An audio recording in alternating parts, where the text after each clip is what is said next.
जय हिंद दोस्तों। आज हम लोग स्टार्ट करने जा रहे हैं कंप्यूटर सिस्टम सिक्योरिटी का जो वन शॉट मैराथन का यूनिट नंबर 3।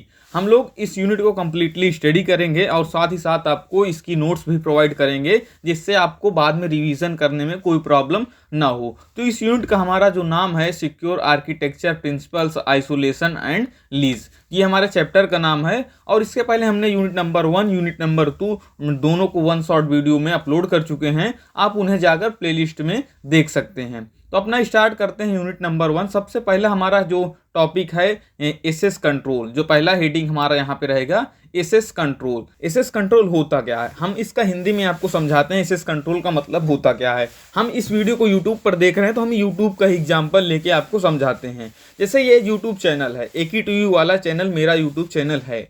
तो इस चैनल पे आप लोग क्या कर सकते हैं, आप लाइक कर सकते हैं, सब्सक्राइब कर सकते हैं, कमेंट कर सकते हैं, लेकिन आप इस चैनल पे वीडियो डिलीट, वीडियो अपलोड तो नहीं कर सकते ना। वो कौन कर सकता है, वो मैं कर सकता हूँ। उस डिलीट अपलोड करने का एसएस कंट्रोल मेरे पास है। और आपके पास कौन सा कंट्रोल है, आपके पास लाइक डिसलाइक का कंट्रोल है। अगर आप मैं यहाँ पे कमेंट ऑफ कर दूं तो आपके पास कमेंट करने का भी जो एसएस कंट्रोल होगा वो नहीं रहेगा। तो ये सब चीज़ें किस में आती हैं, एसएस कंट्रोल में। अब यहाँ पर एसएस कंट्रोल की जो डिफिनीशन दी गई, ये चीज़ हम यहाँ पर देखते हैं कि ये होता क्या है। तो यहाँ पे देखिए क्या लिखा है, access control is the method of limiting access to a system physical और वर्चुअल रिसोर्स। इसने यही बताया कि ये लिमिट लगाता है, ये लिमिट बनाता है कि कौन उस सिस्टम में एसेस कर सकता है, कौन उस चीज़ों में एसेस कर सकता है, कौन उसमें चेंजेस ला सकता है, कौन नहीं ला सकता। यही चीज़ें हमारी होती हैं एसेस कंट्रोल के अंदर। It is a process by which user can access are granted certain pre access to system resource और इंफॉर्मेशन। वही यहाँ पे बात की गई है कि यूज़र जो है वो यूज़र केवल मेरे चैनल की बात अगर की जाए तो लाइक कर सकता है, कमेंट कर सकता है एंड सब्सक्राइब कर सकता है, लेकिन वीडियो डिलीट अपलोड यहाँ पर नहीं कर सकता। SS control is a security technique that has control over who can view different aspect what can be viewed and who can use resource in computing environment। कौन उस कंप्यूटिंग इन्वायरमेंट में वो resource को यूज कर सकता है, कौन नहीं यूज कर सकता। ये इसलिए एक तरह का सिक्योरिटी टेक्निक भी होता है। अगर सिक्योरिटी टेक्निक नहीं है तो हमारा जो मैंने पहले बताया कि वीडियो डिलीटिंग अपलोडिंग, कोई कंपटीटर दूसरे का वीडियो डिलीट कर दिया, कोई कंपटीटर किसी का चैनल डिलीट कर दिया, तो ये चीज़ें क्या होगी, एक सिक्योरिटी टेक्निक भी होती हैं। It is fundamental concept in security that reduce risk of to the business और ऑर्गेनाइजेशन। ये किसी भी बिजनेस का है। अगर मैं यहाँ पे यूट्यूब चैनल लिया तो ये तो एजुकेशनल फील्ड का हो गया। अगर बिजनेस में देखा जाए, किसी का वेबसाइट चलती है, किसी का ऐप चलता है, जैसे आप ऐप से सामान कोई खरीदते हैं, किसी ऑनलाइन शॉपिंग पे गए तो वहाँ पर क्या है, जैसे आप अमेजोन पे गए तो अमेजोन पे सिर्फ आप ऑर्डर को खरीद सकते हैं। अगर वहाँ पे आप डीलरशिप ले लेते हैं तो वहाँ पर आप ऑर्डर अपलोड भी कर सकते हैं, आप अपने जो प्रोडक्ट हैं उनको भी अपलोड कर सकते हैं और वहाँ से आप सेल भी कर सकते हैं। लेकिन अगर केवल आप यूज़र हैं एक तरह से, तो आप केवल वहाँ पर प्रोडक्ट को खरीद सकते हैं, आप वहाँ पर बेच नहीं सकते हैं। तो यही सब चीज़ें किस में आती हैं, एसएस कंट्रोल में। तो ये हमारा हुआ एसएस कंट्रोल। इसके बाद हमारा आता है different model of SS control की, जो हमारे different type of SS control है वो यहाँ पर क्या क्या हैं ये हम यहाँ पर देखेंगे। सबसे पहला हमारा आता है एट्रीब्यूट एसएस कंट्रोल ABAC। जो ABAC क्या होता है ये हम यहाँ पर देखते हैं। जो हमारा ABAC कंट्रोल एसएस कंट्रोल है ये क्या होता है। In this model, access is granted or declined by evaluating a set of rule, policies and relationship using the attribute of the user, system and environmental condition।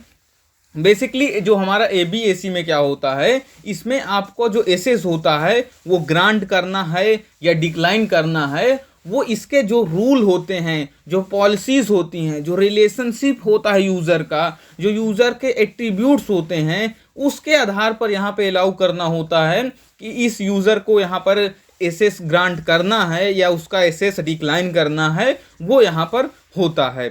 जैसे हम लोग क्या है कि हम लोग जैसे फ्लिपकार्ट और अमेजोन का एग्जाम्पल लें, तो फ्लिपकार्ट अमेजोन में जैसे हम अमेजोन पे चलते हैं, सबसे पहले अमेजोन पे क्या है, हमें अलाउ किया जाता है किन चीज़ों को। हम एक नॉर्मल यूज़र हैं तो हमें केवल प्रोडक्ट को ख़रीदने के लिए हम वहाँ पर केवल अपने रिव्यू दे सकते हैं और प्रोडक्ट को बाई कर सकते हैं।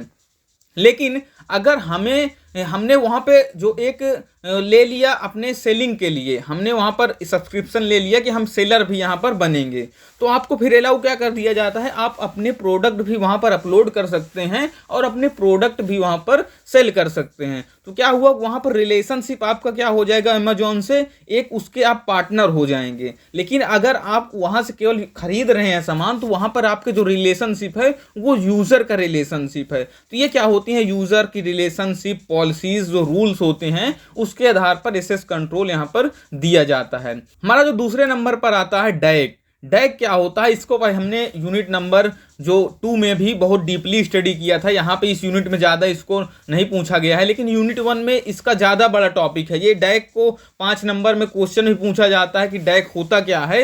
इसमें 5 नंबर में डैग, 10 नंबर में पूछता है तो डैग और मैग की डिफरेंस और डैग और मैग का जो एक एक्सप्लेनेशन भी पूछता है। तो डैग क्या होता है हम यहाँ पर समझते हैं। In DAC the owner of the data determines who can access specific resource. Basically हमने इसकी पहले भी बात की थी, यहाँ पर भी बात कर लेते हैं। हम डैक और मैक को दोनों को साथ में देखते हैं। जो मैंडेटरी एसेस कंट्रोल होता है मैक और जो हमारा डैक होता है, इनमें बेसिकली डिफरेंस क्या होता है।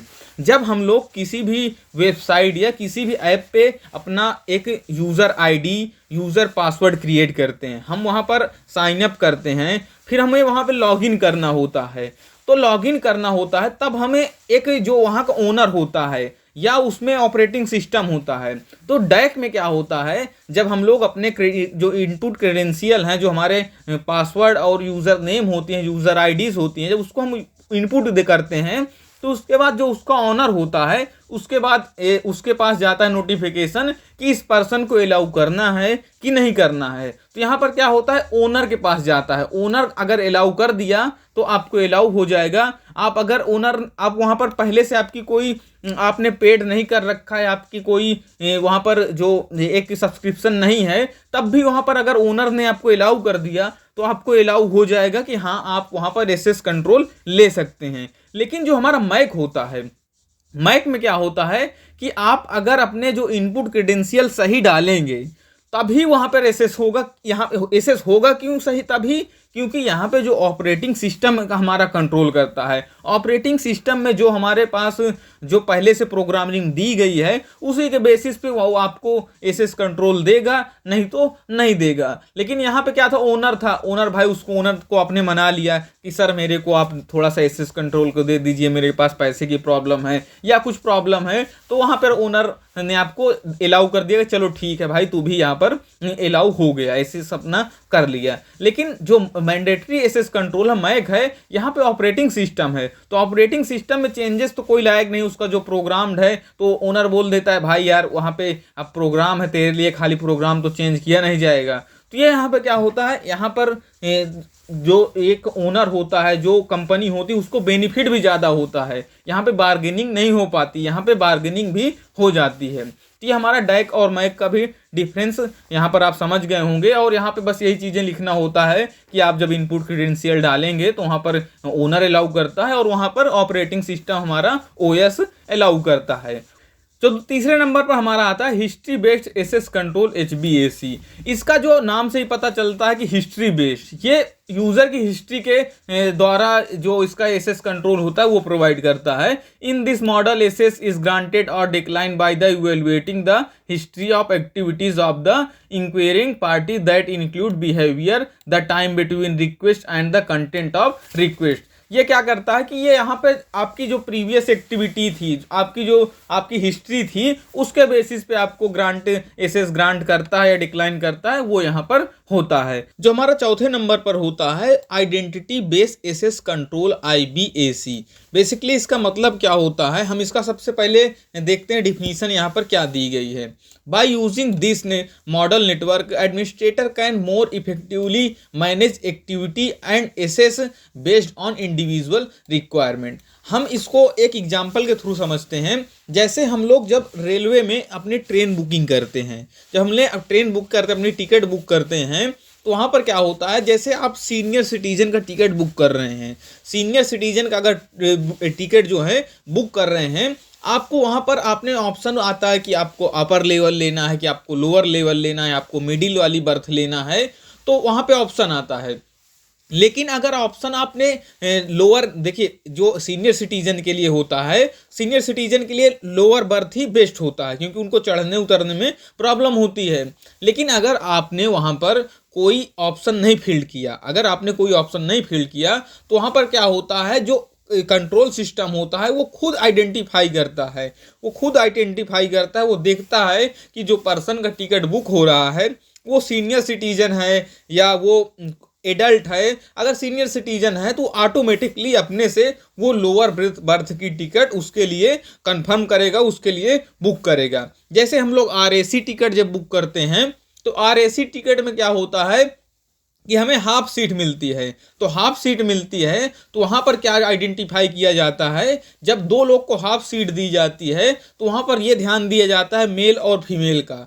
कहीं ऐसा ना हो कि दो लोग की आधी सीट दी जाए और वो मेल और फीमेल हो जाए, तो इसमें प्रॉब्लम हो जाएगी ना। वहाँ पे जो मेल या फीमेल होंगे वो लोग आधी आधी सीट नहीं लेंगे, क्योंकि मेल मेल तो एक साथ उनको सोने में कोई प्रॉब्लम नहीं है, लेकिन मेल और फीमेल को अगर टिकट दे देगा वो आरएसी में, तो वहाँ प्रॉब्लम क्रिएट होगी। बेसिकली आरएसी का टिकट ज़्यादातर कंफर्म ही हो जाता है, लेकिन जब नहीं कंफर्म होगा तब ये प्रॉब्लम क्रिएट हो सकती है। तो इसलिए हमेशा क्या यहाँ पे क्या होता है, आइडेंटिटी बेस जो हमारा यहाँ पे एसएस कंट्रोल होता है, इसी को हम लोग बोलते हैं identity base SS control, IB. इसके बाद जो हमारा नेक्स्ट टॉपिक आता है इम्प्लीमेंटेशन ऑफ एसएस कंट्रोल। जो हमारा इम्प्लीमेंटेशन ऑफ एसएस कंट्रोल क्या क्या होते हैं ये हम यहाँ पर देखेंगे। यहाँ पे सबसे पहले हमारा आता है administrative SS control. Administrative SS control क्या होता है ये चीज़ हम यहाँ पर देखेंगे। यहाँ पर एडमिनिस्ट्रेटिव में थोड़ा सा पहले हम समझते हैं कि यहाँ पर होता क्या है।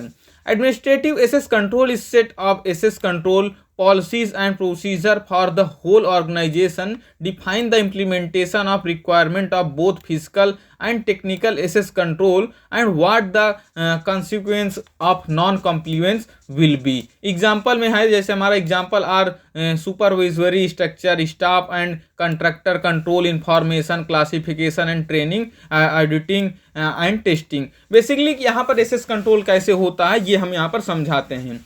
यहाँ पे जो एडमिनिस्ट्रेटिव एसेस कंट्रोल, देखिए सीधा से नाम से ही पता चलता है कि यहाँ पर जो एडमिन होगा, जो एडमिनिस्ट्रेटर होगा, वो एसेस कंट्रोल यहाँ पर देता है। जैसे हम एग्जाम्पल के तौर पर लेते हैं, यहाँ पर जो एग्जाम्पल दिया गया है वो तो जैसे आप यहाँ पर बोलते हैं कि आप कॉन्ट्रैक्टर है कोई, तो उसके अंतर्गत में जो लेबर्स आते हैं वो वहाँ पर एडमिनिस्ट्रेटर जो एसेस करता है कि हाँ कब लेबर आया, कब गया, कौन सा लेबर सही है, कौन सा गलत है, किसकी यहाँ पर अटेंडेंस है, किसकी अटेंडेंस नहीं है, किसकी होनी चाहिए, किसकी नहीं होनी चाहिए, तो ये चीज़ें चेक किया। लेकिन अगर हम एक प्रोफेशनल, जैसे हम लोग हमारा नॉर्मल एग्जांपल लेते हैं, जैसे हम लोग बैंक में जाते थे, पहले बैंक में जब जाते थे, अब तो मैक्सिमम लोग सब ऑनलाइन पेमेंट करते हैं, लेकिन अब भी लोग करते हैं कुछ ऑफलाइन। लेकिन जैसे हम लोग पहले जाते थे ऑफलाइन, मैक्सिमम जब हम लोग भी जाते थे, तो क्या करता था, जो बैंक जो कैशियर होता था, कैशियर क्या होता था, तो वो आपका जो फेस होता था वो आपको उसमें से मैच करता था, आपको पहचानता था कि हाँ आप ही वो यूज़र हैं कि दूसरे की आप पासबुक लेके चल, क्योंकि वहाँ पे फिंगर तो लगता नहीं था, आपने साइन किया और आपका उसने पेमेंट कर दिया। लेकिन अगर अब क्या है, आपका फिंगर नहीं लगेगा तो आपको पेमेंट मिलेगा ही नहीं। लेकिन पहले ऐसा नहीं था, पहले वो फेस से पहचान को आपको पैसा देता था, आपकी फेस मैच करता था, आपकी साइन मैच करता था। साइन तो कॉपी हो सकती है लेकिन फेस कॉपी जल्दी से नहीं हो सकती, तो वो क्या होता है हमारा एडमिनिस्ट्रेटिव एसेस कंट्रोल। हमारा उसके बाद जो आता है physical access control. Physical access control जो हमारा होता है आजकल हम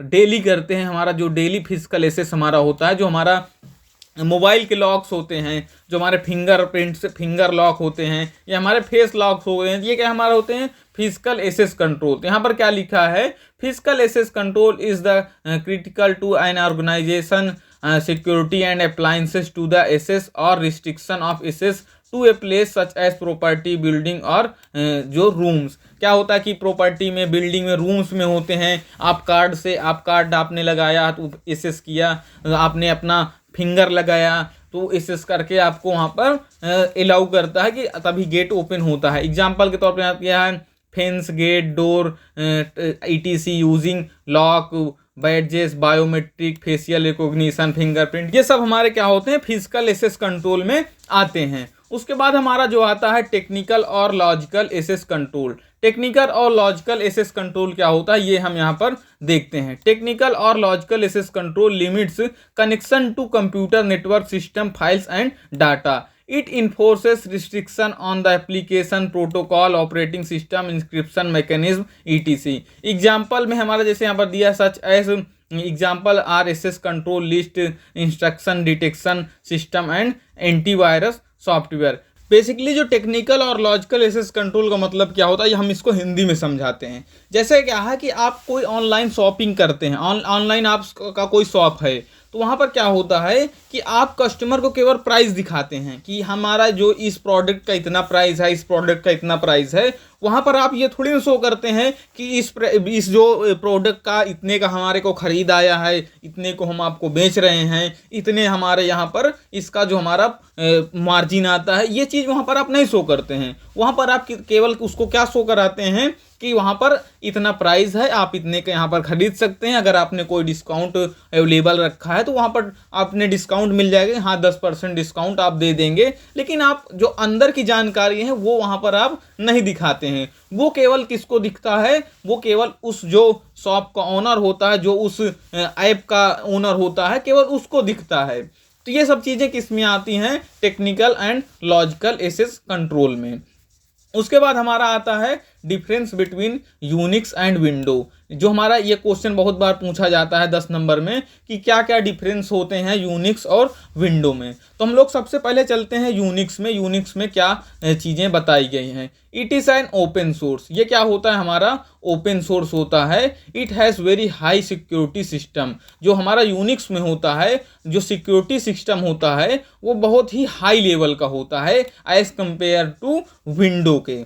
it is A command based operating system. ये हमारा क्या होता है, कमांड बेस्ड ऑपरेटिंग सिस्टम होता है। जब हमारा कमांड देते हैं ऑपरेटिंग सिस्टम को, तब वो हमारा क्या करता है, कोई वर्क को परफॉर्म करता है। The file system is arrange in hierarchical manner. जो हमारी जो इसमें फाइल की अरेंजमेंट होती है वो हायरार्किकल मैनर में होती है, ना कि जो हमारा विंडो में होता है उस टाइप होती है। Uh Unix is not user friendly. ये हमारा यूज़र फ्रेंडली नहीं होता। इसको हम लोग कीबोर्ड माउस से कंट्रोल ज़्यादा नहीं कर सकते हैं। तो ये चीज़ें हमारी क्या होती हैं, यूनिक्स होता है। अगर हम लोग विंडो की बात करें तो विंडो क्या होता है, विंडो हमारा it is A close source. ये हमारा क्लोज सोर्स होता है और इसमें it has low security system. इसमें लो सिक्योरिटी सिस्टम होता है and it is not command based operating system. ये कमांड बेस्ड ऑपरेटिंग सिस्टम भी नहीं होता है। और यहाँ पर देखा जाए जो इसका फाइल सिस्टम का जो the file system is arrange in parallel manner. जो इसमें फाइल की अरेंजिंग होती है वो क्या होती है, पैरेलली होती है। और ये यूज़र फ्रेंडली, सबसे बेस्ट चीज़ क्या होती है, ये यूज़र फ्रेंडली होती है। हम लोग इसको माउस है, कीबोर्ड से हम लोग इसको फुली कंट्रोल कर सकते हैं। तो ये हमारा डिफरेंस हुआ विंडो और यूनिक्स का, जो हमारा एक डिफरेंस हुआ। उसके बाद हम यहाँ पर देखते हैं characteristic and feature of Unix. हम यहाँ से थोड़ा और समझ में आएगा कि यूनिक्स क्या होता है, विंडो क्या होता है, ये चीज़ें थोड़ा सा और समझ में आएंगी। तो सबसे पहले हम देखेंगे यूनिक्स की कैरेक्टरिस्टिक क्या होती हैं। हमारा सबसे नंबर 1 पर है मेमोरी एलोकेशन। मेमोरी एलोकेशन क्या है ये समझते हैं यहाँ पर। It keep track of primary memory, that is which part of it is in user or not and by whom, as well as it allocate memory when a program request। Basically memory allocation का मतलब यहाँ पर ये है कि जैसे हम लोग कोई काम कर रहे हैं, कोई प्रोग्राम कर रहे हैं, तो उस समय रैम में जो हमारी मेमोरी यूज़ होती है, एलोकेट होती है वहाँ पर कि हाँ आपका यहाँ पर प्रोग्राम इतने साइज़ का है, इतने साइज़ की वहाँ पर मेमोरी का एलोकेशन होता है। लेकिन जब आप वहाँ पर प्रोग्राम को कंप्लीट करते हैं तो फिर से वो मेमोरी क्या होती है, डी एलोकेट हो जाती है। आपने पावर ऑफ किया तो रैम में की जो मेमोरी एलोकेशन होती है वो डी एलोकेट हो जाती है। तो यहीं पे हमारा क्या होता है, ये मेमोरी एलोकेशन, डी एलोकेशन, ये चीज़ें हमारा होता है। फिर उसके बाद हमारा क्या होता है, प्रोसेसर मैनेजमेंट। प्रोसेसर मैनेजमेंट में क्या होता है, it allocate the CPU for a process और deallocate in if not required. क्या होता है कि सीपीयू का जब रिक्वायरमेंट होता है तो एलोकेट करता है, जब उसमें अगर प्रोसेस होता है, नहीं होता तो वो डी एलोकेट कर देता है। यही चीज़ यहाँ पे डिवाइस मैनेजमेंट में क्या है, डिवाइस मैनेजमेंट में हमारा आता है it keep track of all devices, it decides her how much time and whom should be give the priority। मतलब ये डिसाइड करता है कि कितना टाइम की क्या ज़रूरत है, क्या वहाँ पर किसको प्रायोरिटी देना है, किसको देना चाहिए ज़्यादा प्रायोरिटी, किसको कम देना, ये चीज़ें यहाँ पर डिवाइस मैनेजमेंट में आती हैं। हमारा फाइल मैनेजमेंट क्या है, it allocate and deallocate the resource, it is decided to whom resource should be given. तो ये चीज़ें हमारी क्या आती हैं, कैरेक्टरिस्टिक फीचर ऑफ यूनिक्स, हमारे में यूनिक्स की आती हैं। उसके बाद हमारा एक यहाँ पर और एक पॉइंट बचता है, हमारा बचता है सिक्योरिटी का। ये पेज हमारा यहाँ पर 2 बार पीडीएफ में प्रिंट हो गया है, तो ये चीज़ आपको तो क्योंकि वहाँ पर सिक्योरिटी का पॉइंट नहीं था इसलिए ये डबल टाइम यहाँ पर प्रिंट हो गया। तो सिक्योरिटी में क्या है, by means of password and some other techniques preventing unauthorised access to program and data. Basically security का मतलब है कि हमें जो अनऑथोराइज्ड एक्सेस नहीं होनी चाहिए किसी भी सिस्टम में, हमारा डाटा ना चोरी हो सके, हमारे प्रोग्राम ना चोरी हो सके। तो यही सब चीज़ें हमारी किस में आती हैं, सिक्योरिटी के टर्म में यहाँ पर हम लोग देखते हैं। उसके बाद हमारा आता है फीचर। हमने जो यूनिक्स के कैरेक्टरिस्टिक देखा, फीचर देखते हैं, फीचर ऑफ यूनिक्स क्या है ये देखते हैं। हमारा सबसे पहले आता है पोर्टेबल। ये क्या होता है, Unix portable, unique can be install on many hardware platform. ये क्या करा जा सकता है, ये पोर्टेबल डिवाइस होता है, इसको आप कई हार्डवेयर डिवाइस के प्लेटफॉर्म में आप इंस्टॉल कर सकते हैं। अब हम लोग का आता है मल्टी यूज़र। मल्टी यूज़र क्या होता है, हम यहाँ पर देखते हैं, the Unix user allow multiple user to concurrently share. ये एक मतलब क्या कि एक टाइम में ये मल्टीपल यूज़र को भी अलाउ करता है, ये इसका फीचर होता है यूनिक्स का। और यहाँ पर क्या, हार्डवेयर एंड सॉफ्टवेयर, इसमें क्या होता है ये हम यहाँ पर देखते हैं। Multitasking, Unix allow a user to run more than one program at a time. ये अलाउ करता है एक समय में एक से ज़्यादा प्रोग्राम को रन करने में। In fact more than one program are running at the background. Background में आप एक से ज़्यादा भी प्रोग्राम को रन कर सकते हैं। उसके बाद हमारा यहाँ पर आता है ऑर्गेनाइज फाइल सिस्टम। क्या होता है ऑर्गेनाइज फाइल सिस्टम में, क्या होता है ये हम देखते हैं। यूनिक्स है organised file and directory system that allow user to organise and maintain files. यह क्या करता है कि ये फाइल को ऑर्गेनाइज और मेंटेन करने में भी यहाँ पर प्रॉब्लम नहीं होती है, जो हमारा यूनिक्स का फीचर होता है। अब आता है हमारा डिवाइस इंडिपेंडेंस। डिवाइस इंडिपेंडेंस में क्या देखेंगे, Unix treats input output device as ordinary file. ये जो इनपुट और आउटपुट डिवाइसेस होते हैं उनको ऑर्डिनरी फाइल की तरह जो है ट्रीट करता है। The destination of the file input and output is easily controlled through Unix design feature called redirection. ये एक फीचर होता है रीडायरेक्शन, उसके थ्रू ये क्या किया जाते हैं, कंट्रोल्ड किए जाते हैं। उसके बाद हमारा आता है यूटिलिटीज़। यूटिलिटीज़ क्या है, Unix provides a rich library of utilities that can increase user productivity. ये जो हमें एक लाइब्रेरी प्रोवाइड करता है कि हमें जो उसकी जो यूज़र्स की प्रोडक्टिविटी हैं वो क्योंकि प्रोडक्टिविटी सबसे मेन चीज़ होती है किसी भी यूज़र की, किसी भी व्यक्ति की। अगर प्रोडक्टिविटी अच्छी है, वो डे बाय डे इंक्रीज करती है, तो वो एक अच्छी बात होती है। उसके बाद हमारा आता है कुकीज़। कुकीज़ क्या होता है ये हम यहाँ पर बहुत अच्छे से आपको समझाने वाले हैं, और इसको यहाँ पर पहले हम डिफिनीशन देखते हैं कि डिफिनीशन में क्या क्या चीज़ें दी गई है। This are small text file that the web browser store on the computer. The first time we visit a page on internet a new cookies is created which collect the information that can be accessed by a website operator. However, some browsers store all cookies in a single file. The information is this text file is turned subdivided into attributes that are included individually. Cookies का मतलब यहाँ पर क्या होता है ये हम अब हिंदी में समझते हैं कि क्या होता है, यहाँ पर सही से समझेंगे। कुकीज़ का मतलब क्या है, आपने कई बार ये देखा होगा कि जब आप किसी भी ब्राउज़र पे सर्च करते हैं कि आपने सर्च किए, जैसे मेरे को नाइकी के शूज़ लेना है, आपने वहाँ पे सर्च किया नाइकी की शूज़ के प्राइस, आपने अमेज़ॉन पे सर्च किया या गूगल पे सर्च किया या फ्लिपकार्ट पे सर्च किया, कहीं भी आपने सर्च किया।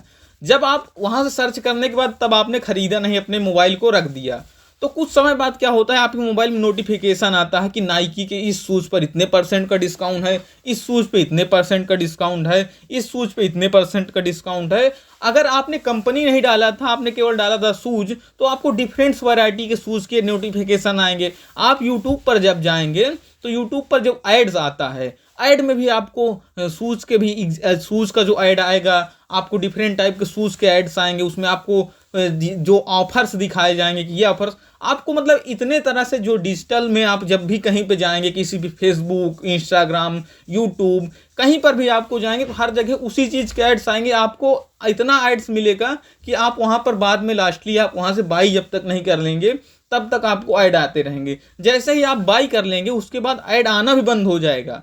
वो समझ जाता है कि अगर आपने ऑनलाइन बाई कर लिया, ऑफलाइन बाई करेंगे तो अब आपको नहीं समझ पाएगा कि आपने ले लिया है, तब तो दिखाएगा। लेकिन अगर आप ऑनलाइन शॉपिंग कर लेते हैं उस चीज़ की, तो फिर आपको ऐड दिखाना वो बंद कर देगा। तो ये हमारा सब क्या कंट्रोल करता है, गूगल कंट्रोल करता है। तो आज के समय में कोई भी व्यक्ति की चॉइस क्या है, क्या उसका इंटरेस्ट है, हर चीज़ गूगल जानता है। तो ये किसी की इंटरेस्ट चॉइस छिपरी नहीं रही है इस समय। इसे हम लोग क्या बोलते हैं, कुकीज़ बोलते हैं। तो आपने, मेरे ख्याल से आपको कुकीज़ बहुत अच्छे से समझ आया हो गया। अब हम चलते हैं, हमारा जो नेक्स्ट में है क्रॉस साइट रिक्वेस्ट फॉरगेटिंग। जो क्रॉस साइट रिक्वेस्ट होता है ये क्या होता है, ये हम यहाँ पर देखते हैं। Cross site request forgetting CSRF is an attack that forces an end user to execute unwanted action on a web application in which they are currently unauthenticated। ये बेसिकली होता क्या, हम ये समझते हैं। जब हमें क्या होता है कि हम लोग, ये एक तरह का हैकिंग में आता है। हम लोग को क्या है, कोई एक किसी ने ईमेल भेजा, आपने उस ईमेल में क्लिक किया, ईमेल में क्लिक करेंगे उसमें आपको लिंक भेज देगा। तो आप जब उस लिंक को क्लिक करेंगे तो वहाँ से आपका पूरा सिस्टम हैक हो जाएगा। आपको जो हैकर है वो आपके सिस्टम पर पूरा एक्सेस कंट्रोल कर लेगा और वो जो चाहेगा वो कर सकता है। तो ये चीज़ एक, ये जो क्रॉस साइट रिक्वेस्ट फॉरगेटिंग में है, ये एक तरह का हैकिंग होता है, अटैक होता है आपके सिस्टम पे। उसके बाद हमारा आता है CSRF attack specifically target state changing request not theft on data since the attacker has no way to see the response of forged request with the help of social engineering such as sending a link, view, email और chat. यहाँ पर क्या है कि आपको email और chat के through यहाँ पर कोई लिंक भेजी जाती है। An attacker may trick the user of web application into executing action of the attackers choosing। Basically यहाँ पे क्या होता है कि कई बार आप लोग क्या कहते हैं, जब आप वेब पे जाते हैं तो वहाँ पे आपने कोई चीज़ सर्च करते हैं, वहाँ पर जब आप सर्च करते हैं तो आप किसी भी वेबसाइट पे चले गए, वो वेबसाइट में क्या होता है, आपने वहाँ पर रिक्वेस्ट अलाउ कर दिया कि हाँ, आपको परमिशन दे दिया नोटिफिकेशन की, तो आपको डिफरेंट बेकार टाइप की जो नोटिफिकेशन आएंगी वो आने लगती हैं। तो ये भी एक तरह का मतलब क्रॉस साइट रिक्वेस्ट फॉरगेटिंग होते हैं। तो इन सब चीज़ों से हमें बचना चाहिए और हमारे इससे जो सिस्टम होता है वो हैकिंग के भी चांसेस होते हैं। हमारा आता है cross site scripting. Cross site scripting क्या होता है ये हम यहाँ पर हिंदी में समझते हैं। क्रॉस साइट स्क्रिप्टिंग बेसिकली क्या होता है, सॉफ्टवेयर किसी का चोरी करना, किसी के जो हमारे इंफॉर्मेशंस होती हैं चोरी करना, ये हमारी आती हैं क्रॉस साइट स्क्रिप्टिंग में। जैसे क्या है कि कोई सैमसंग की कंपनी है, वो एप्पल का चाहती है कि उसके इंफॉर्मेशन चोरी कर ले, उसका जो नेक्स्ट आने वाला प्रोडक्ट है उसके बारे में इंफॉर्मेशन चोरी कर ले। जो एप्पल की कंपनी है वो चाहती है कि मैं सैमसंग के जो आने वाले प्रोडक्ट है उसकी इंफॉर्मेशन चोरी कर लूँ, या उसकी जो इंटरनल इंफॉर्मेशन है उनको चोरी कर लूँ। तो ये चीज़ें सब क्या होती हैं हमारी क्रॉस साइट स्क्रिप्टिंग में। यहाँ पर थोड़ा डिफिनीशन देखते हैं, ये क्या होता है। Cross site scripting is a vulnerability in A web application. ये एक तरह का वल्नरेबिलिटी होती है, ये बेसिकली वेब एप्लीकेशन में होती हैं। That allow a third party to execute a script in the user's browser on behalf of the web application. जो थर्ड पार्टी होती है, जो हैकर होता है, वो क्या कहता है, यूज़र के ब्राउज़र में स्क्रिप्ट कर देता है, जो वहाँ पर कुछ तरह की चीज़ें स्क्रिप्टिंग कर देता है जिससे कि वो आपके सिस्टम में जो है एक्सेस कर लेता है। Cross site scripting is one of the most prevalent vulnerabilities present in the web. The exploitation of XSS against a user can lead to various consequences such as account compromise, account deletion, privilege escalation, malware infection and many more. Malware क्या था, हमारा एक तरह के virus होते हैं। तो ये सब चीज़ें हमारी किस में हो गई, क्रॉस साइट स्क्रिप्टिंग में हो गई। हम अपने चैनल AKTube वाला में और भी कई कोर्सेज की वीडियो अपलोड कर चुके हैं, तो आप जाकर चैनल पेज के अपने आपके जो सब्जेक्ट हैं उसके अनुसार चेक कर सकते हैं। हमने कई सब्जेक्ट यहाँ पर अवेलेबल कर रखे हैं कई टीचरों के साथ, तो आप वहाँ से जाकर वीडियो देख सकते हैं। और यहाँ पर हमने वन शॉट के मैराथन की जो यूनिवर्सल ह्यूमन वैल्यू का भी जो कंप्लीट कर रखा है, केवल यूनिट 5 अभी बाकी है, वो भी जल्दी से कंप्लीट हो जाएगा। तो आज की वीडियो में बस इतना ही, मिलते हैं नेक्स्ट वीडियो में।